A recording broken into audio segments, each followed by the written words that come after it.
மேலே கோபுர வடிவில் அலங்காரமானது மேற்கொள்ளப்பட்டிருந்தது. இதனை கண்டித்து தற்பொழுது பாஜக கலைஞரோட சமாதியில் கோபுர வடிவில் அலங்காரம் பண்ணால் இந்துக்கள் கோவப்படுவாங்க, காலம் தாமதிக்க மாட்டாங்க அப்படின்னு அண்ணாமலை சொல்லிக்கிட்டு இருக்காங்க.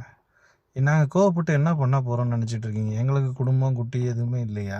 அதுக்கு நல்லாட்சிக்கு பண்ணுறதுக்காக 11 வருஷத்துக்கு முன்னாடி சரி அவங்க தான் வந்து ஈழத்தில் ஏகப்பட்ட பேரை தொலைச்சாங்க, நீங்கள் நல்லாட்சி கொடுப்பீங்கன்னு சொல்லி பண்ணால் இங்கே வங்காளதேசத்தில் ஏகப்பட்ட இடத்துல பிரச்சனை ஓடிக்கிட்டு இருக்கு. அப்போ இந்த இடத்துல கவர்னர் ஆட்சியை கொடுக்க முடியல. கேரளாவில் ஏகப்பட்ட பிரச்சனை ஓடி இருக்கு. சிட்டத்தரத்தெல்லாம் கொண்டு வரீங்க, என்னமோ பண்ணுறீங்க.